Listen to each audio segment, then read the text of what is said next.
Vitkov is so dumb.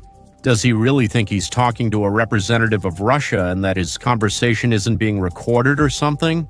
England and the European Union want the war to continue, but today's America doesn't want the war to go on. That's the whole conflict.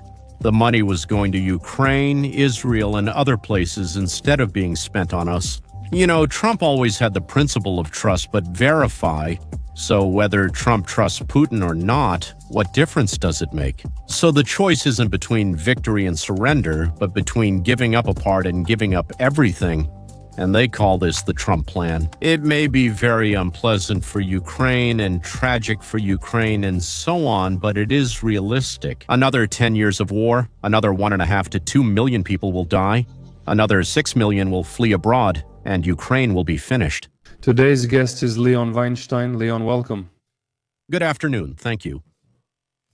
So what period are we talking about? There are still discussions about who, why, and for what reason leaked the recordings between the Russian and American sides. And in this situation, we can draw several conclusions, which we'll talk about a bit later. But overall, Leon, what did you see in this situation? What does this leak tell us? Well, you know, to be honest, nothing. Thank you. So, first, I'm not 100% sure that this is a genuine recording. Second, I'm not 100% sure that it's not a fake. Short message service Como's WST, the KUEPI law, a slightly altered recording, edited. Because no one is saying where it's from. No one is claiming that it's real. But let's imagine that it is real. And I don't see anything there at all about what. One could talk about something made up, in my opinion. Maybe you found some things there that you want to talk about, and we'll come to some conclusions. After reviewing these records 5, 6, or even 7 times, I still found nothing. Why is that? So what's all the fuss about? The fuss is that Vitkov somehow helped the Russian side figure out how to approach Trump, how to find him. Not exactly weaknesses, but the kind of approach that would benefit the Russian side in order to get what they wanted. From these recordings, from these conversations, how much can we tell that Vitkov understood how Trump could be manipulated? I didn't see anything like that there. He said, guys, communicate with Trump respectfully, and they were already communicating respectfully,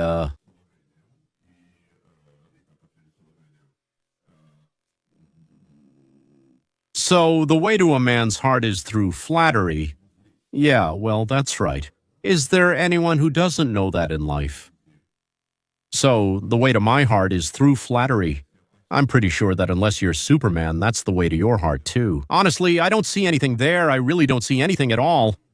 I just don't understand what it's about, Sir Boar. So maybe I'm the wrong person to ask or to talk about this. I just honestly don't understand what the problem is. Guys, when you talk to Trump, start by saying that he has done a great thing and that he is striving for peace. And you know, that's a good thing. Okay, fine, but we already do that every time. But what's the point? So do you actually imagine it yourself? So he didn't write that in the report after all this. I mean, is he such an idiot that he didn't know everything was being recorded, transcribed, and sent straight to Trump? That's something I just can't understand. So does someone really imagine that Vitkov is that dumb? Yeah, just that short-sighted, a senile fool who thinks he's talking to a representative of Russia about one of the most important global issues today? And does he really think his conversation isn't being recorded or what? And then he thinks it's being recorded but not going anywhere. They don't give Trump the transcript, don't bring it to him, and don't discuss it with him.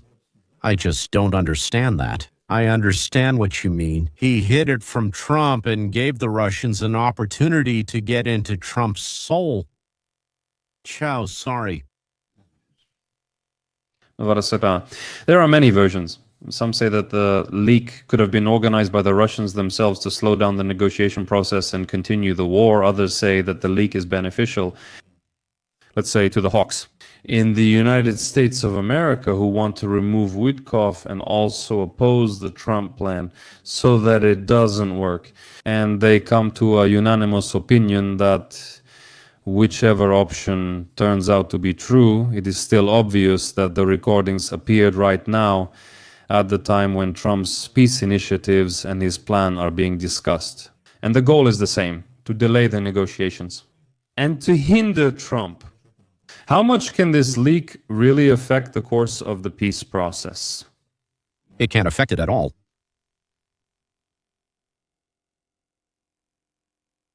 Not at all? How can he affect it? Affect what? What? Either Ukraine will refuse to negotiate because of this, or Russia will triple the number of bullets it fires. So right now we're talking about some kind of meaningless nonsense. I mean, I understand that it's interesting. I understand that it excites people, so to speak, but it doesn't lead to anything. It won't turn out that way. Will come. Friends, dear viewers, write your opinion in the comments. How do you perceive these publications? And how much, let's say, could they affect future negotiations? And in the context of these processes, we're observing Putin's speech. A lot was said. He stated that he agrees that Trump's 28-point plan can be used as the basis for a future agreement. It can be used. He also clarified there was never a draft peace agreement. There was a set of questions, as Putin stated. How does this gap between the parties' interpretations, the plan, the set of questions, generally affect the possibility of real negotiations? What concessions do you think Moscow still expects? I think this plan it is. Again, I don't want to go into the details because details are always clarified, as they say, during direct negotiations. And they also say the devil is in the details. Yes, that's why you can create any plan, but get stuck on details. Just like Minsk 1 and Minsk 2 both failed due to details. But in this particular case, everything Putin says is that general position, yes, the map we can follow. To be continued. The list of questions needs clarification, of course. The list of questions definitely needs clarification. Of course, it's unclear what guarantees mean. It's unclear for how many years Ukraine won't join NATO. It's unclear, well, there are a lot of things that are unclear there, yes. But maybe why write everything down in detail when the main things haven't been agreed upon yet? So, well, I don't know how to explain this to people. I managed a large company for a long time with around 20,000 employees. And so, a lot of serious work involving negotiations and so on. You go into negotiations, and as they say in English, you do it. Bullet points. Bullet points are, so to speak, bullet points. What does that mean? Basically, we need to agree that both you and we want this, all right? And we're moving roughly in that direction. All right.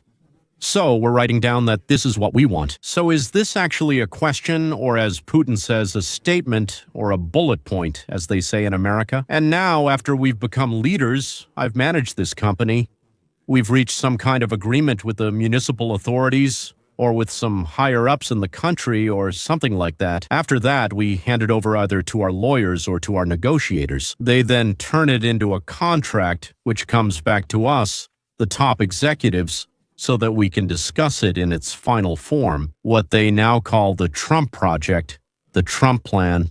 I don't know, maybe it's Dmitriev's plan, maybe it's Witkoff's plan. Maybe it's Kushner's plan, I don't know whose it is. Well, let's just say they call it the Trump Plan. It's realistic. It could be very unpleasant and tragic for Ukraine and so on, but it's realistic. And that's what makes it different from, let's say, the plan proposed by the Europeans, who fully understand that everything they're saying will only prolong the war and, on the contrary, inflame it rather than put it out. Well, apparently that's why we heard from Starmer that Europe won't be developing its own plan, but will simply be refining Trump's plan. Well, that's right, because what they originally expressed, and what they did express, was simply fueling the war, just like they did in 2022 and 2022, Russia and Ukraine. After 3 weeks, 34 days? Sorry. After 34 days of war, Russia was in a completely stunned state. They expected to capture Kiev by day 5, but retreated after effectively losing the battle for the city. They didn't understand what was going to happen, and I basically went to negotiations. As Arahamia told us, and then Arestovich told us, Arahamia was present. He was leading this matter. Arestovich wasn't present, but he spoke with members of this team. They flew to Stockholm, Istanbul. In Istanbul, they talked, reached an agreement, and flew back. The government, led by Zelensky, accepted this and was literally planning to fly back the next day or the day after to sign it. Boris Johnson arrives. These aren't my words. Arahamia said so. Then things just kept starting. And they started.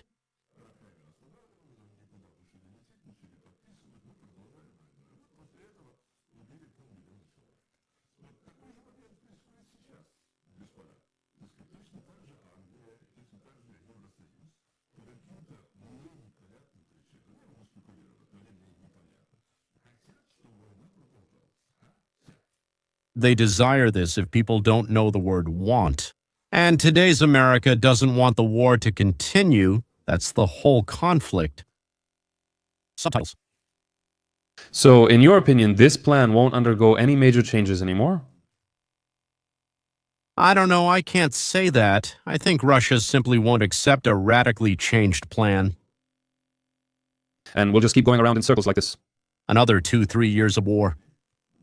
America will stop supplying starting from January 1st or so. We won't be making new contracts for supplies, which means we won't be giving money and we won't be supplying weapons. And it seems that starting from January 1st, we will stop providing satellite data, the targeting data, which is why Ukraine is able to hit various distant targets. So in the Ukrainian budget, out of the necessary $100 billion, 45 of these billions are formed. 45 out of these 100 came from the West. Nowhere to get it in Ukraine? About 55 billion was raised domestically. I'm using dollars because it's easier for me. I could switch to hryvnias, but I might get confused. So Europe can provide 45 billion at best. They actually counted 12 billion per year, but they can do it. All right, well, they'll scrape together 15 somehow. They'll pull it out from somewhere. A $30 billion gap means 2/3 of weapons headed to Ukraine will no longer arrive. They won't be coming. That means no bullets, no missiles, no mines, and so on. In other words, only a third of them exist. So if today, for every shot from Russia, Ukraine responds with 1, then tomorrow for 10, 12 shots, they'll respond with 1. What does that mean? It means attacking, counterattacking, or launching major operations like encirclement or capture is impossible, and most likely it means a stubborn defense with a slow retreat, because from time to time there will be breakthroughs by Russian troops, encirclement, and the surrounded forces will retreat. Well, not military, so to speak, just a bunch of nonsense. That's why I'm saying something like this with a smart look right now. But I know this. If you can't move forward, you move back.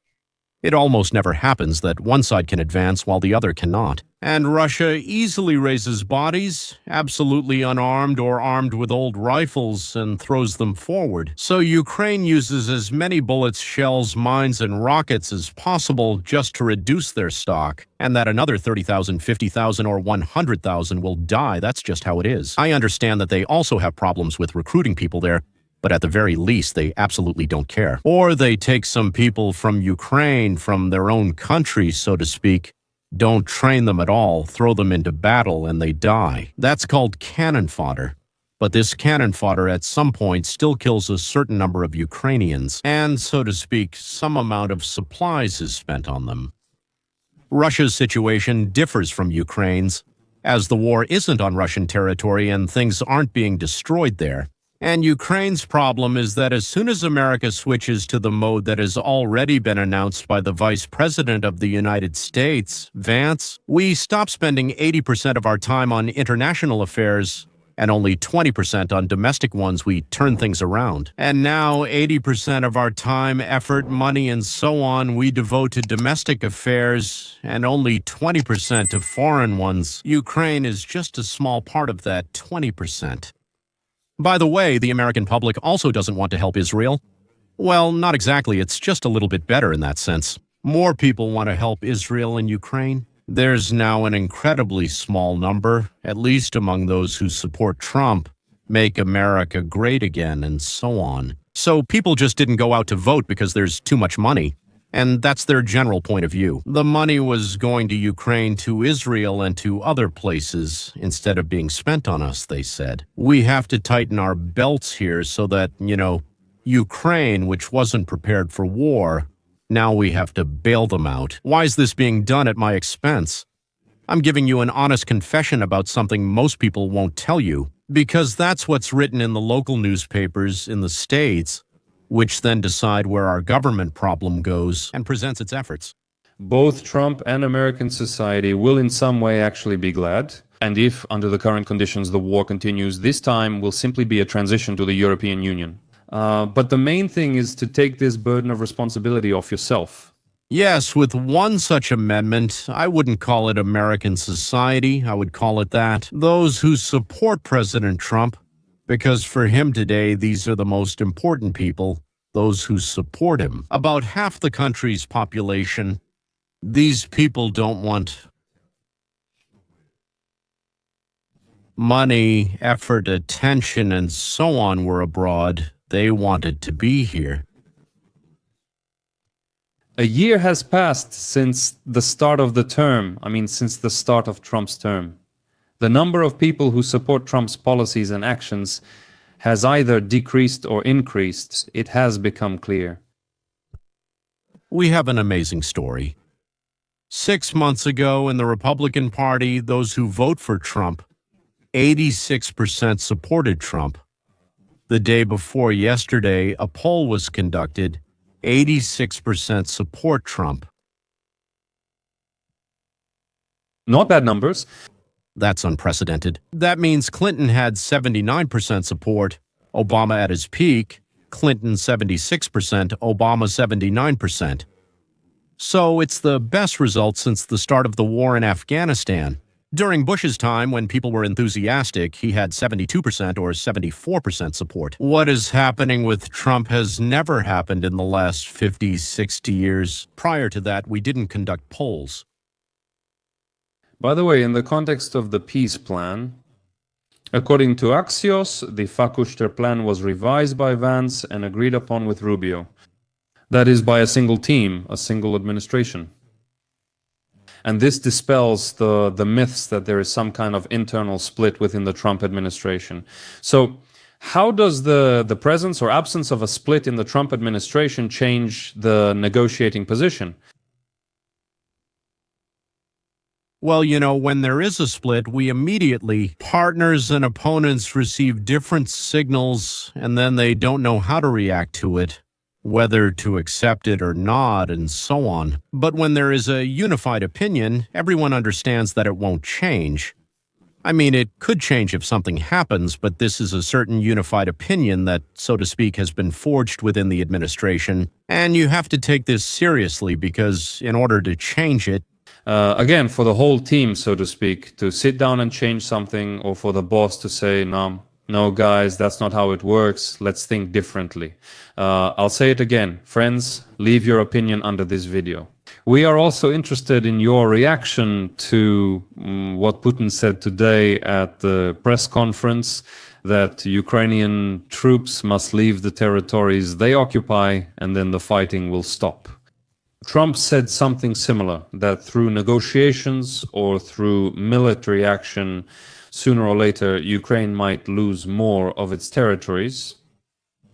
In the context of major agreements, in your opinion, how much does Trump trust Putin in such processes and such deals? Trump has always had the principle of trust but verify. That is, you believe anyone absolutely 100%, but you build your actions in such a way that the other side can't deceive you. Trust, love, adoration, and things like that have nothing to do with business.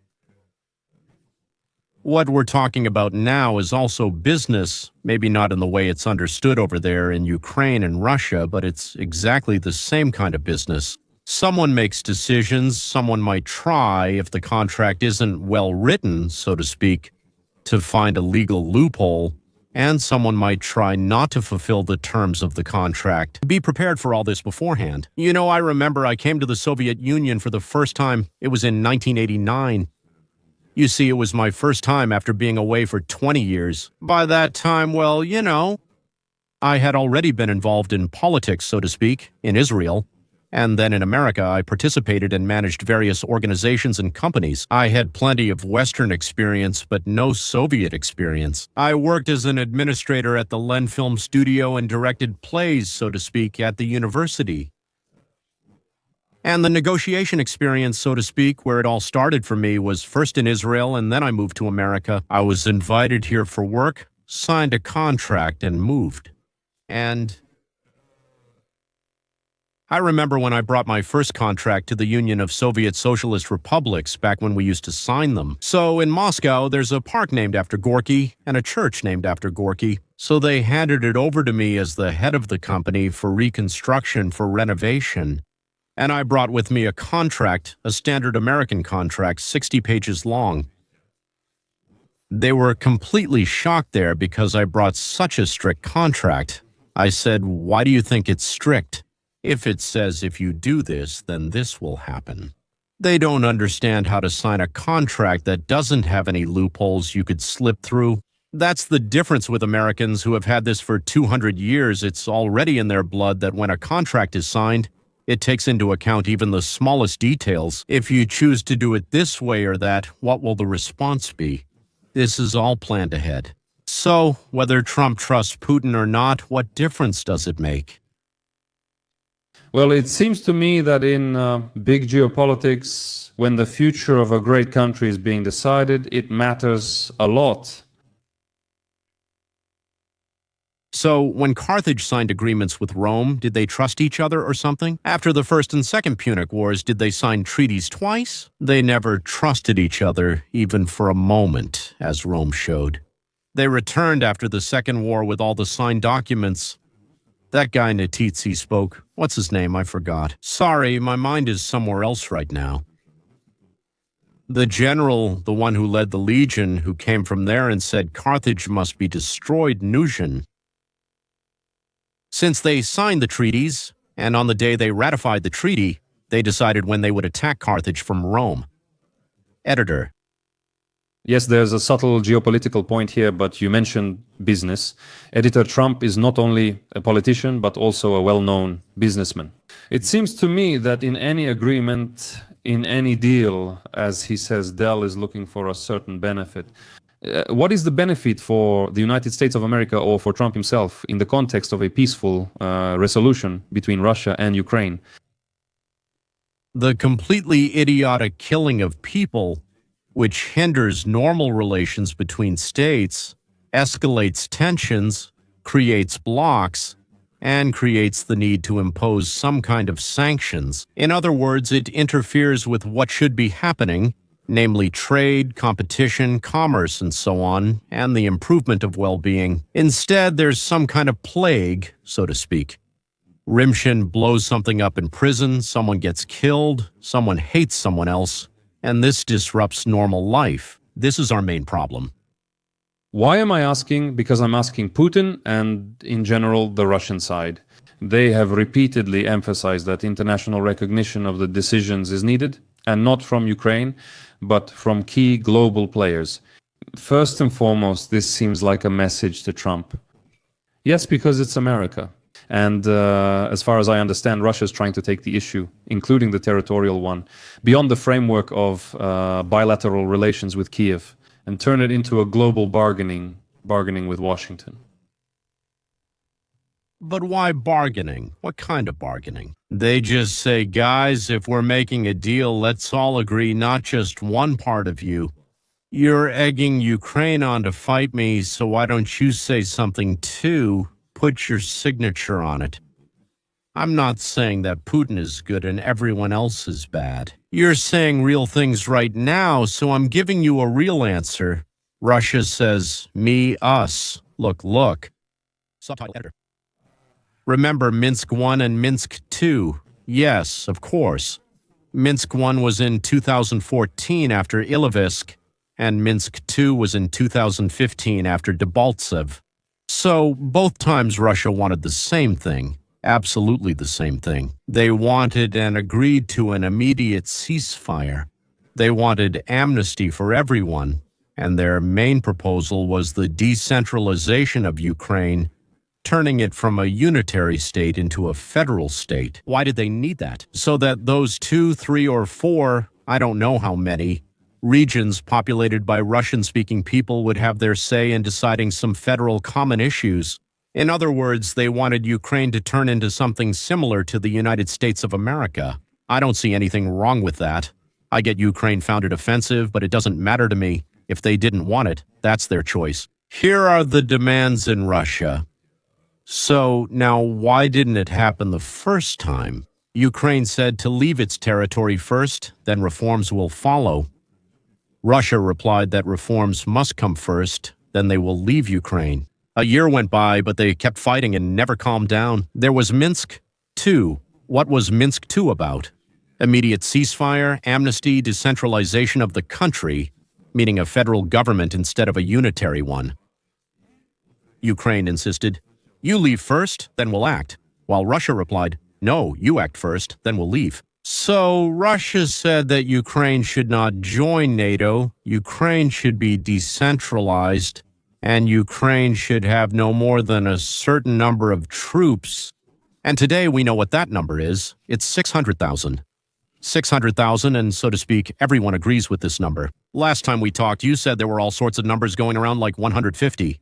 That's not true, it's 600. I checked all the documents that are available. Russia claims its army has no more than 600,000 people. That's 2 to 3 times more than necessary, since you can't keep 600,000 people in the army constantly.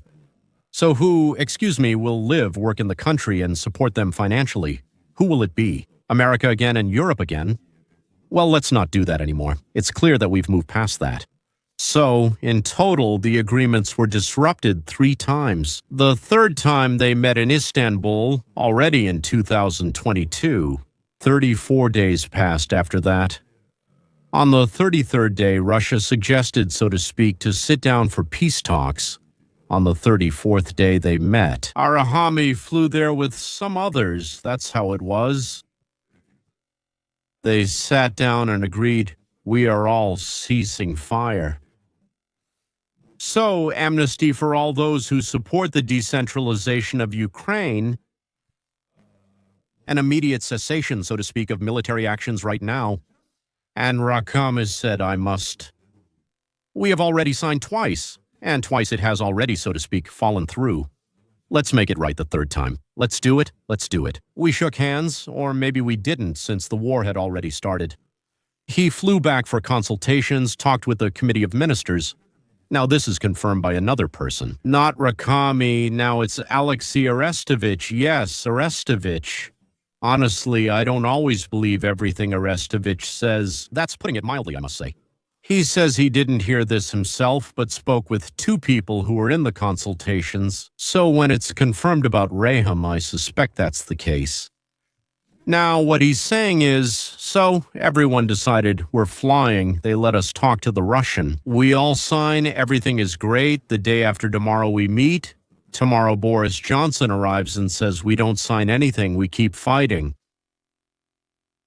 And Rakami is going crazy from this. He gave 2 interviews about this, but then he shut up. After all, he's not the administrative head of the state.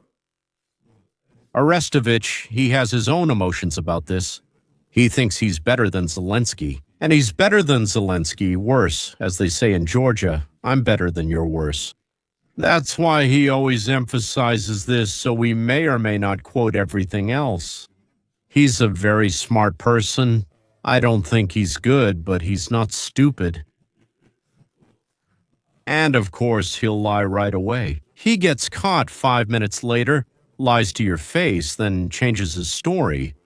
Well, it's possible. He's a good politician. So, after all that, the war goes on for 3.5 years. Joking aside, but in total, 1 million people were killed. That's 400,000 Ukrainians. I mean, both civilians and others. They destroyed a huge amount there. They destroyed several cities. It's terrible. War is always war, so to speak. Especially those Buryats and other national majorities who come there, or whatever they're called. Yeah. For them, a toilet is something unimaginable. They absolutely have to break it and send it to their mother. Well, at the same time, so to speak, it's easy to kill a person just because they have something in their hands. What did you like? They're typical Mongol Tatar barbarians.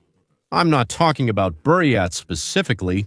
They're the same as everyone else. From Vanya, who came from the village, who calls his mom and talks using nothing but swear words. That's how they talk. They just don't communicate any other way. So, I don't know what's going to happen now. Now, for the 4th time, Ukraine is being offered a chance to stop the bloodshed. Whether Ukraine will take this chance for the 4th time or not, now it depends. Ukraine's entire future now depends on this. Before, it only hinged on years of war. Either Ukraine, so to speak, agrees to some kind of peace by giving up territories, or Ukraine says, no, we will perish. And like Danko, he will tear his heart out of his chest, and after a while it will be over. Because the people will run out, because the ammunition will run out, and therefore because the territory will run out. I don't know how long it will take Russia to capture the rest. Maybe 2, 3, 4, or 8 years. But Russia will calmly kill these people. Other women are becoming more valuable. Zhukov's main idea, still unrefuted. Ultimately, women are becoming more valuable. Or if needed, we'll hire Chinese people. We have plenty of oil and gas, which, so to speak, the Europeans have now stopped buying under pressure from America. But India buys, China buys, and others buy as well. We have enough money to hire North Koreans or Chinese workers, as unemployment is rising in China. So another 10 years of war, another 1.5 to 2 million people will die, another 6 million will flee abroad, and Ukraine will be finished. So the choice isn't between victory and surrender, but between giving up a part and giving up everything. Today, Putin made a statement that some people are demanding to continue the war until the last Ukrainian dies. Putin said that Russia is ready for this. But on the other hand, no one is saying that Russians could run out. Well, I mean, not in terms of numbers, but even with all the support, will Russia have enough resources, economic, political, some kind of reserve, psychological mobilization, to continue such a large war for so long? The question is Ukraine ready? I wanted to say you, but that would sound accusatory. No, Ukraine is prepared to take risks. Specifically, what if? What if Russia doesn't have enough resources? Editor. Russia loses nothing. Look, all the people I knew and know there, living in St. Petersburg and Moscow, mostly I know people from there. None of them have a child fighting on the front line. None of them have lost or changed their business, and everything that has changed for them is that the price of goods has increased by 10% because they are brought either through China or through Turkey. That's it, nothing else at all. Yes, in small towns you have to tighten your belt. But do you remember even one situation starting from the Tatar yoke, when they tighten their belts? It's all the same to them. They're used to it. They tighten their belts, vodka and sausage get cheaper, and honestly, they don't care about much else. Well, as I remember, I worked at the Glen Film Movie Studio. We arrived in some village. We came there for something. We had some business with the chairman of the kolkhoz. They sat us at the table, put a wooden bowl in front of us, and poured 4 bottles of vodka into it. Those Belogolovka ones, you know, Moscow vodka, right? And then they crumbled some potatoes in there, some boiled sausage, some cucumbers, and then they gave us spoons and we slurped up that brew, eating and drinking. So instead of water or borscht or something, there were 4 bottles of vodka poured in there. Well, after that, they absolutely didn't care about covering anything up in Ukraine anymore. Because that's exactly how great Russia lives. Not whitewashed, not primitive, not anything else. That's just how it lives. They ignored everything and tried to hide it. You see, what is the global question in the context of Ukraine's future history? How do these outbursts and general behavior change when Putin or the Kremlin say, we are ready and the Ukrainians will hold out to the last? And what happens is that they shift the responsibility for the war onto others. In other words, it's not because they are sending their soldiers, not because they are launching missiles at Ukraine, but because Ukraine doesn't want to stop, doesn't want to make concessions or accept the ultimatums set by the Russian Federation. So it turns out that in this way, the responsibility for continuing is shifted not onto the organizers, but onto the victim. You know, in my opinion, this is just semantics that honestly doesn't matter at all. It's important. If you can find me at least one place on Earth at any point in our history where something was more important than strength, then I'll agree that this is really very bad. But that's not the case. Strength has always been more important than anything else. You either gain strength, or you're strong yourself, or you form an alliance with someone who is strong, and together, 2 of you, 3 of you, 8 of you, you're stronger than someone who could theoretically attack you. There is no other option. Right now, Ukraine is paying the price for the plundering of the country carried out by the so-called oligarchs. In reality, officials, Ukrainian officials, who chose that path. You know, in Singapore, someone asked their president, the one who made Singapore what it is, tell us, how did it happen that under your leadership everything turned out so well that people live in great conditions and so on? He said, you know, when I was elected I had 2 choices. One was to make all my friends billionaires, and the other was to improve life in my country. Not just normal, but actually good. I chose the second option. So he is one of those unique people who chose the second option. The leadership of Russia, Ukraine, America, and England. Yes. Well, we have a slightly different president now. He has a different task. Period. Not because he's good or an angel. He just has a different job. He's already made his money. Now he wants to do something else. And what he wants to do happens to coincide with our desires. But all the other leaders of all the other countries in the world want things for themselves. Thank you. And if they have to rob everyone else to get it, they do it without hesitation. Thank you. Thank you. Thank you for the smile. Well. And leukemia, you are not the other strong one. Cybernetics, everything comes from abroad.